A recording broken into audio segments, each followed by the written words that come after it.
Amazing. Right, we are just giving it a couple more minutes or minutes for the people to carry on arriving. People are still entering the room, which is good.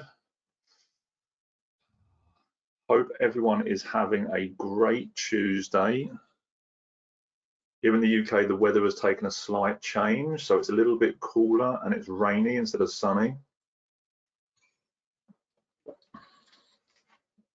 On a scale of 1 to 10, before we get started, on a scale of 1 to 10, how are you feeling? 1 being terrible, 10 being phenomenal. Whereabouts are you right now, mindset, mentally, right now in what you're doing, where you are right now in existence and what's going on? Get a good spread of numbers, got some ups and downs.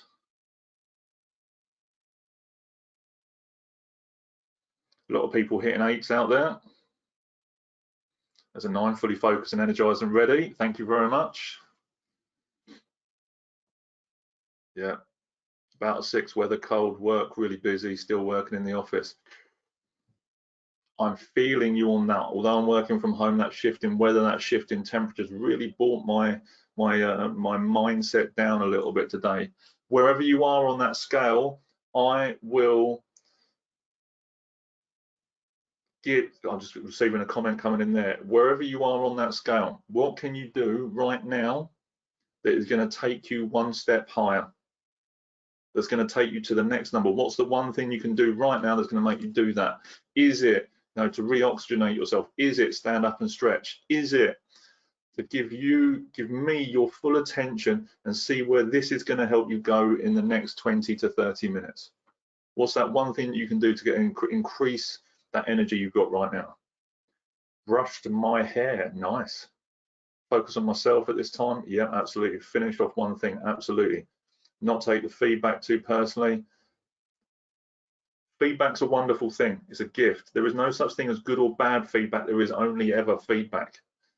A thing is neither good or bad. It's the thinking that makes it so. I paraphrase. There would always be something in there worth taking out. There'll always be something worth grabbing onto and going, okay, what actually do I need to do with that? How can that help me move forward? So it's important we do this. Brush my hair is one of them. Before I go into any online meetings, before I even get into these, you know what? The one thing that I do that just helps me to get really focused is brush my teeth. I know it sounds crazy. I brush them in the morning, I brush them in the evening. But before this, I think because I'm not physically in a room and I become hyper conscious of myself, and maybe I've had a cup of tea or a cup of coffee or whatever, just brushing my teeth helps me get focused, helps me get more engaged in what I'm doing, and I just feel fresher. Helps me deliver this content. We are in, so let's get set up for success. Enough of the chit chat. Make sure you've got a drink handy.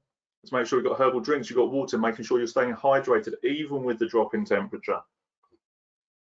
You've got a fresh piece of paper. You've got a fresh notepad, no distractions on there, no other pieces of work. At the top, you're going to write keepers.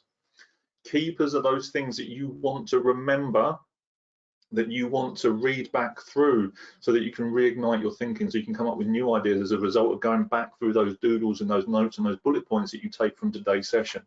The goal, as always, is to get more than 3. So anything that I say or any questions that people ask me and I'm sharing ideas and concepts is to write down more than 3 keepers so that you can keep that momentum of thought going. That's what we do here at Sticky Learning. Let's get into this. Welcome to today's session. Welcome to today's Sticky Learning Lunch. Continuing, this is part 2 of the PDP planning, personal development planning. This is about the structure. My name is Nathan Simmons, Senior Leadership Coach and Trainer for MBM, Making Business Matter, the home of Sticky Learning. We are the provider of leadership development and soft skills to the grocery and manufacturing industry. The idea of these sessions is to give you 20 minutes of learning, 10 minutes of Q&A focused on helping you be the best possible version of you in the work that you do right now and for when you return back to the workplace face to face. Are we all ready? Yes, I'm hoping that is the answer. I'm hoping you all said a positive, affirmed yes. Today, we're continuing to look at PDP. It's going to be predominantly about structure. It's the first thing we want to look at. This is going to be the first step to our structure. line. Let's come back out of that. I'm going to step out of that for 2 seconds. The question that I've got for you all, and this is a big question, and again, I'm going to say this again, HR, I have some challenges when I use this language. It's important we understand this. Do you have an exit strategy? What is your exit strategy for the project you're working on, for the job that you're in, for the career that you're moving in or out of? What is your strategy in order to make that happen? Now, it's important, we've got some yeses coming up already, it's important that we understand that we start putting these strategies in place. What is it? Strategy without tactics is the long road to victory. Tactics without strategy is the noise before defeat. Sun Tzu, I can't remember what year he wrote that, but it was potentially before Christ was born. So it's important that we understand that we have a strategy and we're employing the tactics to make those two elements work together. And having an exit strategy means that you can maintain that momentum and that curve on the way out of going, on the way to going where you need to be. So we just had the comment come in, no, but I'm now aware that I need to invest time into it. Absolutely, because otherwise we don't know what's going on. The structure is the strategy that's going to make that happen. So the first thing we want to look at is how we're going to make the strategy. Sorry, how we make the structure. The first step of this is to have an OAG, which is what we're going to talk about today. Overarching goal. Whenever I work with someone as a coach or as a trainer, is we always want to create an overarching goal. The overarching goal is the goal that you can see the furthest point out. It is the biggest accomplishment at point you want to be working to. So this could be 3 years from now, it could be 5 years from now, it could be 10, 20, 30, 40, depending on how you've cultivated your goal setting thinking and your approach to these things, it will be the goal that has, is the furthest out. And what this will do is when I'm coaching people, this will be the point that we're working to. This here will be the umbrella for everything we're working on inside those conversations, inside those sessions. The other actions that we start to work on and review and develop will all sit underneath this umbrella, helping us to move to that point there. That fateful question that we get asked when we're in an interview though, where do you see yourself in 5 years' time? And we have the cliche answers, and they'll probably come up. Where do I see myself in 5 years' time? Doing your job, because it makes me sound positive and enthusiastic and all those things. The problem is with that question, or the problem is with answering that question, is we don't get asked it enough, and we don't ask ourselves that question enough, and actually to sit in it and find that answer and to work out where we want to go and what we want to do. And as a result of that, when we do get asked it, we get stumped, and the answer we often get is, I don't know. And we have to go away and ruminate on it and come up with ideas. And it becomes difficult. So the first part of the structure is you want an overarching goal. Poll time, I think. Let's have a look at this. Big question for you all today. In line with the exit strategy, when did you start planning for your next job? We're going to open a poll up quickly for this because I want to get some ideas of when you started to do this.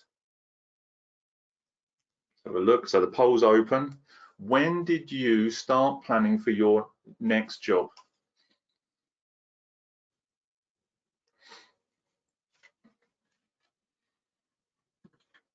"12 months plus" we've got. A lot of people saying 12 months plus, 1 month.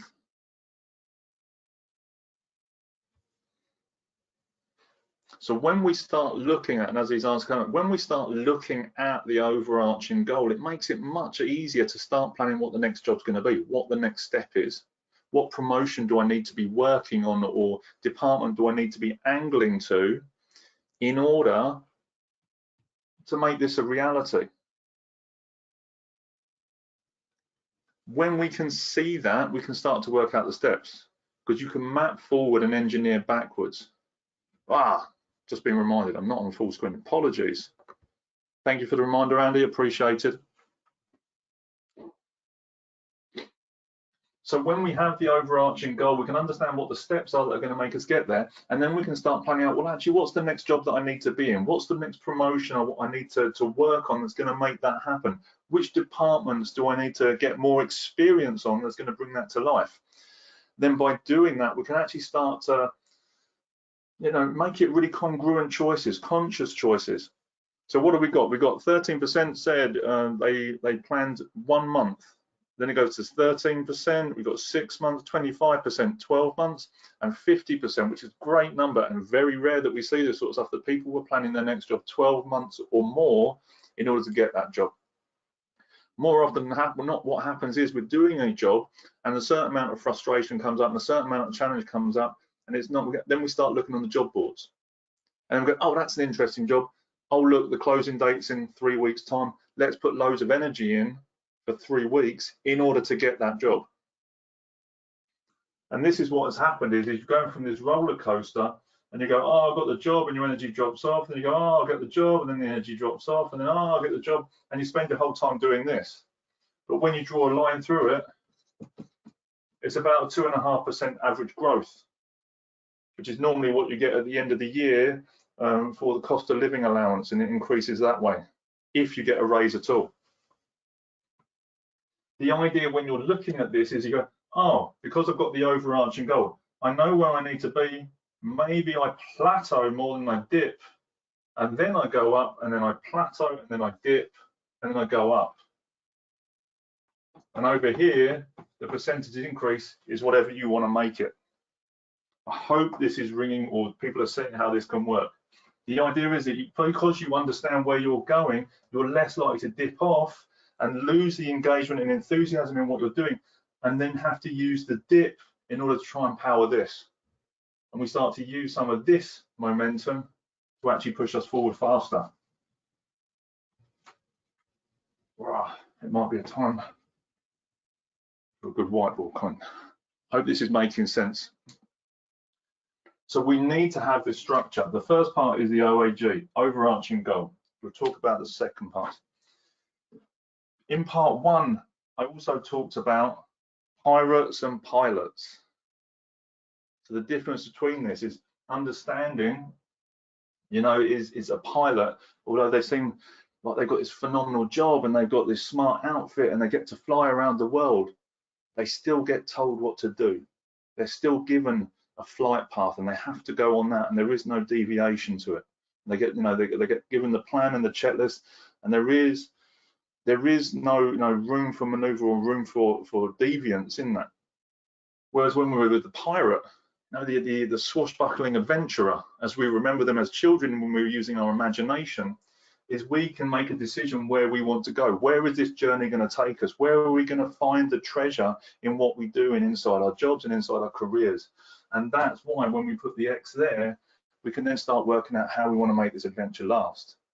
The challenge is, though, as we grow up, we learn not to use our imagination, and we start to live in kind of a more realistic, or a so-called realistic life based on what someone else thinks we're capable of, based on the grades that we get from school, based on the comments that we get given at the bottom of our marking sheets. But the truth is, those emotions that we're giving ourselves because of those comments, because of those grades, because of those marks, we have to remember, and I've said it before and I'll say it again, that labels are Velcro, not super glue, and we can change them and do whatever it is we want to do. So an overarching goal for me here, I normally aim for 5 years.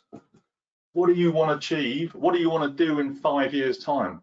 And people will say to me, don't know, can't think about that, it's too far away. And I'll say, okay, so you're looking in front, and everyone can do this. You can do this at home. Think about 5 years from now, what can you see? How far away does it feel? And then when you turn around and look the other way and you look 5 years behind you, how close does it feel?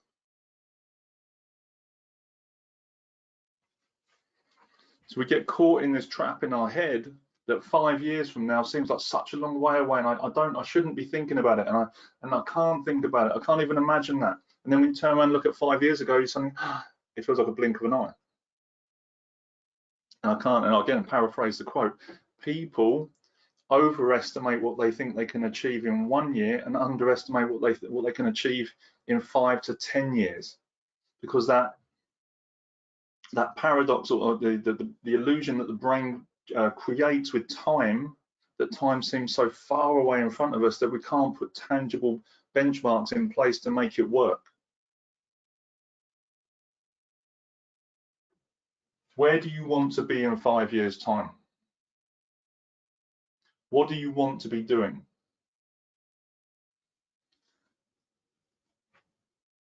Remember where you were 5 years ago.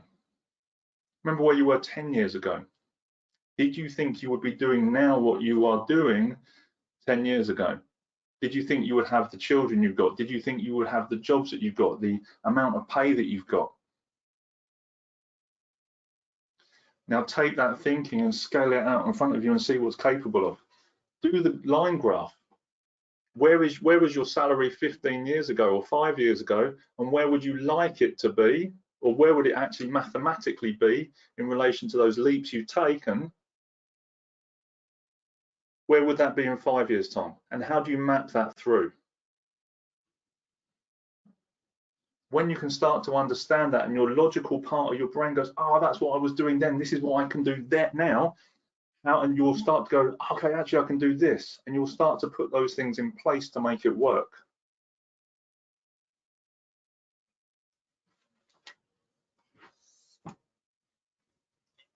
Who here knows where they want to be in 5 years' time?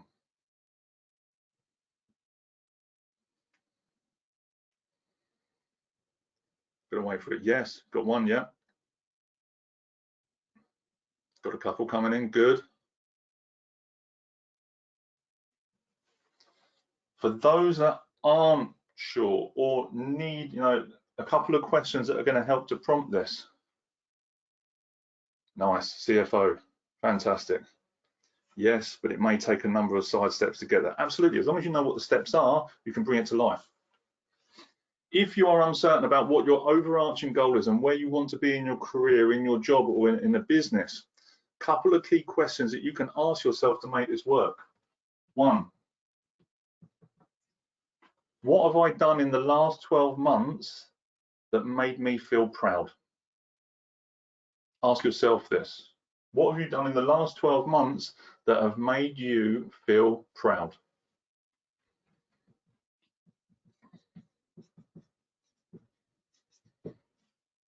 2, excitement. What have you done in the last 12 months, or are you planning in the next 12 months that fill you with excitement? Unbridled, absolute excitement about what you worked on, the impact that you created, and what it is you're doing.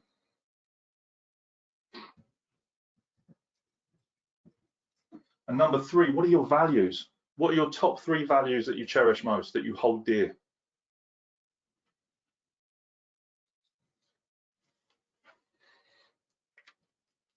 And when you answer these 3 questions, you can then ask the next question, what was I doing? What was I doing that created the pride? What was I doing that created the excitement? And what was I doing that enabled me to show those values at their highest level? And when you start to answer these questions, you can start to, well, where do I want to be in 5 years' time that gives me the highest probability to demonstrate those? What job can I be doing that allows me to do these things more than 80% of the time? Because if you were doing those things more than 80% of the time, how good would your day be? How fulfilled would you be in your career? Then when you start to understand the answer to this question, you can feed it back into there and you can start to design that overarching goal, your OAG. Hope this makes sense. I hope this is useful. On a scale of 1 to 10, I'm conscious of time. I've got one more tool that I want to cover before we close up today. Scale of 1 to 10 so far, how useful is this for those people looking at their structuring? Got some 10s flying up, 8's good, fantastic. Challenge, we talked about this last week, and the reality of setting big goals. The problem is they are big. So I had a look at this. I did some research this morning. We need to set big goals because then they're engaging, they energize us, and they are mentally, physically, and emotionally stimulating and pull us towards them. Well, what we need to understand is that there's going to be challenge. There is challenge with this. When we look 5 years out, we go, bloody hell, and you know, you can feel the power and the presence of that goal, and you're just left staggered and stunned, and it just becomes too much. But when you go 5 years in the future and look back, you suddenly think, hold on, that's really small. Why was I even bothered about that? Because your mental bandwidth and capacity can't perceive you doing that yet because you're not doing it. But when you look around and then measure out the growth that you've come through, you can start to reassess or realign your thinking to make it happen. We have to face into bigger challenges. You cannot go, or we do not go to the gym of life to lift lighter weights. You have to go and embrace the bigger challenges in order for you to become the person you need to become in order to make that goal a reality. Because it's never about achieving the goal, it's about the person you have to become in order to make the goal a reality. So we need bigger challenges, and we need to line those challenges up in front of us in order to get where we're going. So we have to see the challenge. So look, you know, many challenges seem impossible when we first look at them. This is the first stage of it. Then when we, you know, sooner rather than later, we find that challenge has already come downstream, whether we wanted it to or not. Home working was one of those for most companies right now. Oh no, we haven't got the infrastructure. Oh no, we haven't got the resources. Oh no, we haven't got the software to do home working. You have now. So if you're not preparing for the challenge will come downstream. So the first one we want to do is 3 C's. He says, other way around, C cubed. There we go. Your first C is challenge. What are your challenges? How big is your challenge? What's the scale of it? What challenges do I need to put in place in order to prepare me physically and mentally to get there? Embrace it. C number 2. Use your coaching questions. We did some last week. We've also got the coaching cards available on the store. Understand your challenge, face into it, lean into it, embrace it, and ask yourself better questions in order to move into it, through it, round it, whatever it is you need to do. The obstacle is the way. Great book by Ryan Holiday, I think it is. The obstacle is the way. You know, the moment we face away from things, it will still come to get us. From the coaching questions you've asked yourself, create new action steps. Create the forward momentum that's going to move you from here to where you need to be over here. You do it in bite-sized chunks though. When we break down the structure tomorrow, we're going to take the OAG, the 5-year, 10-year goal, and we're going to break it down into the next 12 months. Because you cannot face into this fully without understanding all the individual elements, moving parts, and resources required, and thinking capacity that is required to make it happen as well. So, overview of today, crikey. I felt like we were going to get more done today. I think I overestimated what I was going to squeeze into 20 minutes. 1, what is your strategy? You need to have a structure in place. You need also to have an overarching goal, a big theme of where you want to get to. And it doesn't matter if you're going to retire or something's going to happen. There's still things that happen after that. Use some key questions to find out where you want to be in 5 years' time. Pride, excitement, your values. What were you doing? What is it you could be doing that enables you to do it more than 80% of the time in this space? Understand that the goal is going to be big. There are going to be challenges to it. When you start to structure your PDP, you can break it down, but you need to understand what your challenges are. What is the biggest challenge? How I break that down into manageable challenges. Ask myself some coaching questions. Like I said, use the cards if you need to. If you've got them, if not, go and get yourself a pack of them. And then 3, create some steps and actions and movement that start to move you down this road to where it is that's going to create that fulfillment for you. I hope that was useful. What have you taken away from today's conversation, today's session, that is or has been useful for you right now? What are you taking away from today? What's on your keepers? What have you got written down? Fire them up on the questions box. Let's have a look.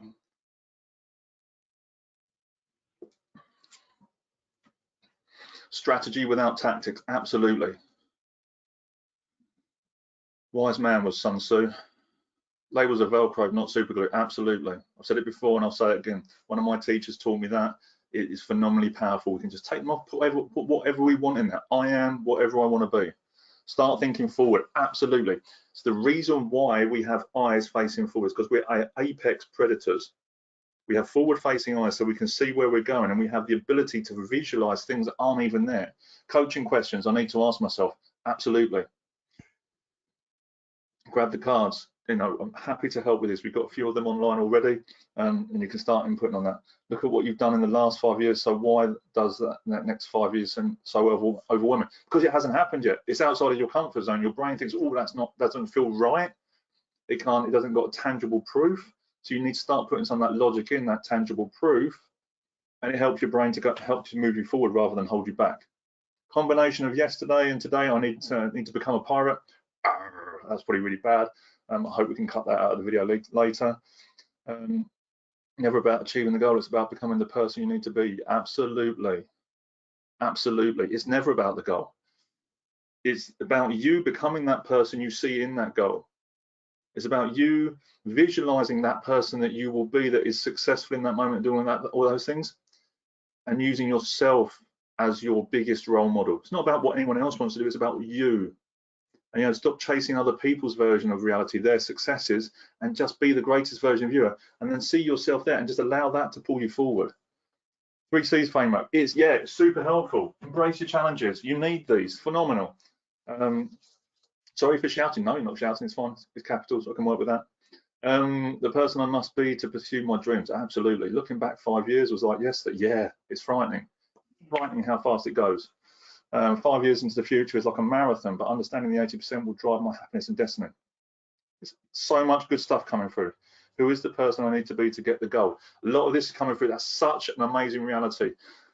The other tweak to this when we're doing the goal setting side of things, it's also not about achieving the goal. It's about the emotions that you will feel when you get there. So one is the person that I need to become in order to make that a reality. And the second is the emotion that I want to feel when I get there. You have a choice in any given moment to feel that emotion. You don't have to wait to be that person or wait to arrive at that point. I will feel happy when. No, you won't. Because when you get there, you won't feel it because the goal will have moved anyway, because that's what goals do. When you start to embed the emotion of this is how I want to feel in this moment, these are the feelings. The more you generate that emotion, the quicker the goal will actually arrive anyway. 5-year review is helpful, provides a look at the past and hopefully helps avoid the same mistakes. Absolutely. Phenomenal. Thank you very much. Look, before we even come out of this, what questions have you got for me for today? Really appreciate it. I really appreciate the input. There's some people here that have commented that haven't commented before. I'm loving that we're getting some new people speaking in this new dialogue going. What questions have you got for me right now that's going to help you continue to build this structure? And I think my doodling's getting worse. Okay. I'm not sure that's going to improve.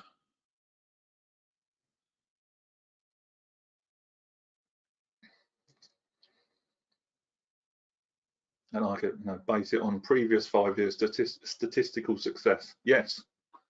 And make sure you're mapping the growth of where you started in your first job, when you go to the second job, when you go to the third job, and then make sure it's an exponential jump up in accordance with those other leaps. You know, it's not just go to, well, add 2%, add 2%. No. Let's just make sure, if it jumps up 15%, what does the next one do? And so on and so forth. What questions have you got for me for today? No questions today. Please make sure you can continue tomorrow with some more today's awesomeness. Do you know what? Thanks very much for that. That is amazing. Look, if there are no questions, tomorrow, we've got the link for tomorrow's session in the chat box. Register for tomorrow. We're going to keep building this. We're going to keep building the momentum. I'm looking at the other elements we need to include. And I'm going to give you as much as I can in these 5 days to help you with your PDP. Question coming in. What is your best coaching question? Am I giving away trade secrets here? Different shirt for tomorrow. Hold on, let's go back to the previous. My favorite question, I've got a handful of them, and my favorite one is, did I ask you that? What do we mean by this? When I ask people these sorts of questions, where do you see yourself in 5 years' time? And they say, I don't know. Did I ask you if you know or not? So the moment that you start using answers like, I don't know, what actually it is, it's a mechanism for excuse. You're using your ability to use your language to help validate why you're not doing things. I don't know that. Did I ask if you know? No. What was the question? Where do I see myself in 5 years' time? Okay, brilliant. So what's the answer to that question? And it forces the thinking.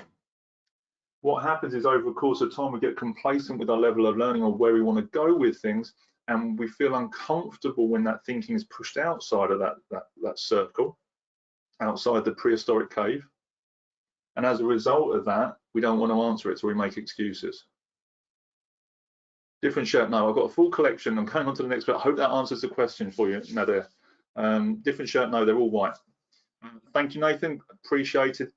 That is the end of today's session. You've got the link for tomorrow's session in the chat box. Make sure you are registered for tomorrow. You've got the link for the coaching cards there. If you want some coaching questions, really, high value there. The next big question from me to you all: who here needs my support to work with your team? Who here in the people that are connected here right now need or would like me to come and work with their teams? What impact would I create for you if we had a conversation to help support the development of your teams? You have access. We've got the virtual classrooms. You've got the support of us. If you want to have a deeper conversation with myself, with the MBM team about how we can bring this to life, these sorts of trends to life with your teams, with your businesses, then please reach out, because we'd love to hear from you. Because we want to help, we want to create huge impact, and I want to change. My personal goal is to help change the world and the face of leadership development through these sorts of conversations, through the coaching skills, through the right questions that help to improve people internally and develop their results externally. So if you would like to have that conversation with us, please make sure you connect, and let's do that, and let's bring this to life. Everybody, thank you very much for today. I will see you at 1 o'clock tomorrow for the next part 3 of your personal development planning. Looking forward to seeing you there. Thanks very much. Bye.